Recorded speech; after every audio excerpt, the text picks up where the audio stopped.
Assalamualaikum warahmatullahi wabarakatuh. Bismillah, alhamdulillah, wassalatu wassalamu ala rasulillah Sayyidina Muhammad ibn Abdillah wa ala alihi wa sahbihi wa mawalah amma ba'du. Dirgahayu NKRI ke-76, mudah-mudahan arwah pahlawan yang telah merebut kemerdekaan dari tangan penjajah untuk memerdekakan negara kita tercinta ini diterima oleh Allah Subhanahu wa Ta'ala segala amal baktinya. Juga mudah-mudahan dosa-dosa arwah pahlawan mendapatkan ampunan dari Allah Subhanahu wa Ta'ala. Ala hadhihi niyah wa kulli niyatin sholihah. Al-Fatihah. A'udzu billahi minasyaitonir rajim. Bismillahirrahmanirrahim. Alhamdulillahirabbil alamin arrahmanir rahim maliki yaumiddin. Iyyaka na'budu wa iyyaka nasta'in ihdinas siratal mustaqim siratal ladzina an'amta 'alaihim ghairil maghdubi 'alaihim waladdallin rabbighfirli amin. Mudah-mudahan segala apa yang telah kita bacakan berupa surat Fatihah pahalanya disampaikan oleh Allah Subhanahu wa Ta'ala kepada arwah pahlawan. Amin ya Allah ya rabbal alamin. Kita lanjutkan tausiah rahmatul ummah yang membahas tentang cabang iman ke-38. Orang mukmin mendapatkan tugas dari Allah Subhanahu wa Ta'ala untuk menghindari minuman-minuman yang dilarang, termasuk di dalamnya adalah arak. Kullu muskirin khamrun, segala yang bisa memabukkan dan menghilangkan akal kita dari kesadaran kita itu dinamakan khamr. Yang mana khamr itu jenisnya banyak sekali. Ada yang berbentuk cair, ada yang berbentuk pil, ada yang berbentuk tembakau seperti ganja, ada pula yang berbentuk serbuk. Segala sesuatu yang bisa menghilangkan akal kita itu dinamakan khamr. Maka Allah Subhanahu wa Ta'ala melarang untuk mengkonsumsi minuman-minuman yang mengandung alkohol karena bisa menghilangkan akal. Sahabat channel Rahmatul Ummah yang saya cintai dan Allah muliakan, dalam sejarah haramnya arak ini tidak sekaligus, karena memang budaya bangsa Arab tidak bisa dijauhkan dengan minuman keras. Allah Subhanahu wa Ta'ala dalam mengharamkan arak ini menurunkan 4 ayat dalam surat yang berbeda. Yang pertama, Allah Subhanahu wa Ta'ala menurunkan surat An-Nahl ayat ke-57. A'udzu billahi minasyaitonir rajim. Wa min samaratin nakhli wal a'nab tattakhiduna minhu sukaro wa rizqan hasana. Dan dari buah-buahan kurma dan anggur kalian semua menjadikan dari buah anggur tersebut untuk bermabuk-mabukan dan menjadikan makanan yang istimewa. Jadi dalam surat An-Nahl ayat ke-57 masih belum ada larangan, sehingga para sahabat masih bisa bermabuk-mabukan.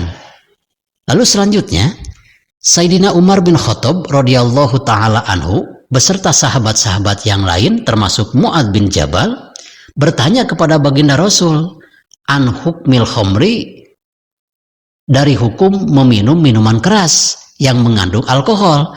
Maka Allah Subhanahu wa Ta'ala menurunkan surat Al-Baqarah ayat 219, wa yas'alunaka 'anil khamri wal maisir. Umar bin Khattab dan sahabat yang lain bertanya kepada Muhammad tentang hukum minuman keras dan hukum judi. Maka katakanlah kepada mereka, kul fihima ismun kabir, dalam judi dan minuman keras itu dosanya lebih besar walaupun ada sedikit manfaatnya. Apa manfaat yang bisa didapat dari minuman keras dan dari judi? Seseorang apabila meminum minuman yang beralkohol, mereka gembira, berarti ada manfaatnya, tapi sedikit. Lebih besar itu madaratnya. Juga dalam perjudian, dalam masalah judi itu orang mencari uang tidak perlu berjam-jam. 1 jam bisa menghasilkan miliaran uang, karena dalam judi ini menghasilkan uang dengan cara mudah. Maka selanjutnya, wa ismuhuma akbaru min nafihima, Dan dosa daripada minuman keras dan judi ini ternyata lebih besar daripada manfaatnya. Maka setelah turun surat Al-Baqarah ayat 219, para sahabat Nabi terbagi dua. Ada yang terus-menerus bermabuk-mabukan, meminum minuman yang beralkohol, karena wa manafi'u linas, ada manfaatnya untuk bisa menggembirakan seseorang.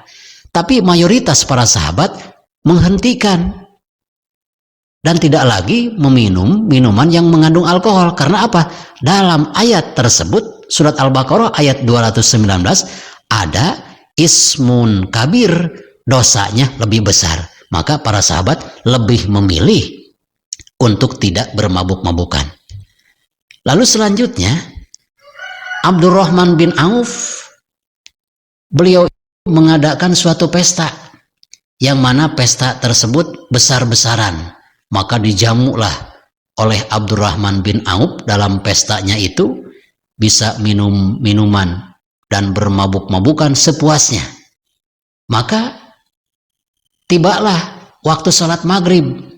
Karena mereka mabuk-mabukannya itu mendekati waktu sholat maghrib, akhirnya seluruh para sahabat Nabi melaksanakan sholat maghrib. Kebetulan Abdurrahman bin Auf ini, fa'ammahum minhum ahadun faqara'a qul ya ayyuhal kafirun a'budu ma ta'budun. Karena imamnya sudah bermabuk-mabukan, lalu melaksanakan sholat maghrib dan bertindak jadi imam. Makmumnya mabuk, imamnya juga mabuk. Kebetulan yang mabuk membaca surat Al-Kafirun, sehingga mereka itu salah persepsi, salah bacaan. Qul ya ayyuhal kafirun la a'budu ma ta'budun. Seharusnya la a'budu ma ta'budun, ini lapad la-nya dihilangkan sehingga berubah makna.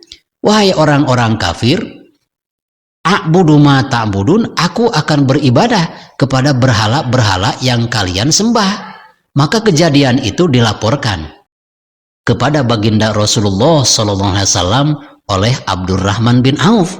Wahai baginda Rasul, tadi saat usai pesta di rumahku, sahabat-sahabatku itu bermabuk-mabukan dengan puas, sehingga aku melaksanakan sholat maghrib. Lalu imam yang memimpin sholat maghrib itu membaca surat Al-Kafirun, karena memang mabuknya itu mendekati sholat maghrib. Membaca surat Al-Kafirun itu salah, tidak dibaca la-nya. Qul ya ayyuhal kafirun a'budu ma ta'budun. Maka turunlah surat An-Nisa ayat ke-53. Ya ayyuhalladzina amanu la taqrabus sholata wa antum sukaro. Wahai orang-orang yang beriman, janganlah kalian mendekati sholat dalam keadaan kalian sedang bermabuk-mabukan. Maka diharamkanlah mabuk-mabukan itu ketika mendekati waktu sholat. Kalau masih jauh mabuk-mabukannya dari waktu sholat, itu masih diperbolehkan. Itu dulu dalam surat An-Nisa ayat ke-53. Lalu yang terakhir, ada salah satu sahabat Nabi SAW yang bernama sahabat Atban bin Malik. Atban bin Malik ini sama halnya dengan Abdurrahman bin Auf mengadakan suatu pesta. Dalam pesta itu dijamu berbagai makanan dan berbagai minuman yang mengandung alkohol. Karena mereka bermabuk-mabukan dengan puas sampai overdosis. Kalau sekarang itu diistilahkan, dalam pesta itu terjadi perkelahian antara sahabat Nabi yang bernama Sa'ad bin Abi Waqqas dengan sahabat Nabi yang lain. Lalu para sahabat lain saat melihat Sa'ad bin Abi Waqqas saling tarik rambutnya, saling pukul, saling baku hantam, akhirnya salah seorang daripada sahabat Sa'ad bin Abi Waqqas itu memukul musuh Sa'ad bin Abi Waqqas kepalanya dengan batu sehingga meninggal dunia karena bermabuk-mabukan. Maka langsung hal ini dilaporkan kepada baginda Rasulullah SAW. Yang melaporkan hal itu adalah Sayyidina Umar bin Khattab radhiyallahu ta'ala anhu. Sehingga Umar bin Khattab mendesak baginda Rasul untuk memberikan fatwa tentang larangan minuman keras. Umar bin Khattab berkata, Allahumma bayyin lana al-khamra. Ya Allah, jelaskanlah kepada kami sekalian tentang hukum daripada arak ini. Bayanan syafian, dengan penjelasan yang sangat jelas. Maka karena permintaan Sayyidina Umar ini dan melihat kejadian pembunuhan saat bermabuk-mabukan, Allah Subhanahu wa taala menurunkan surat Al-Maidah ayat 90. A'udzu billahi minasyaitonir rajim. Bismillahirrahmanirrahim. Ya ayyuhalladzina amanu innamal khamru wal maisir. Wahai orang-orang yang beriman, sesungguhnya arak dan judi, wal ansob dan menyembelih binatang untuk menyuguhi setan dan jin, wal azlam dan mengundi nasib, rizsum min amalis syaiton adalah perbuatan keji dan termasuk perbuatan-perbuatan setan. Fajtanibuhu la'allakum tuflihun. Maka jauhilah oleh kalian semua arak dan judi ini agar kalian menjadi orang-orang yang berbahagia. Setelah turun surat Al-Maidah ayat 90 ini, maka walaupun seseorang mabuknya masih jauh ke waktu sholat, tetap diharamkan. Walaupun ada orang yang masih mengatakan dengan minuman keras memang ada manfaatnya. Itu hukum terdahulu. Hukum yang harus dipakai sekarang tentang haramnya minuman keras adalah surat Al-Maidah ayat 90. Dengan dalih apapun tidak bisa ditawar, maka minuman keras yang berbentuknya pil maupun berbentuk tumbuh-tumbuhan maupun berbentuk daripada serbuk ataupun cair diharamkan oleh Allah Subhanahu wa taala. Mudah-mudahan segala apa yang telah saya sampaikan di bagian pertama mengenai minuman keras ini besar manfaatnya, khususnya bagi saya dan umumnya bagi kita sekalian. Wassalamualaikum warahmatullahi wabarakatuh.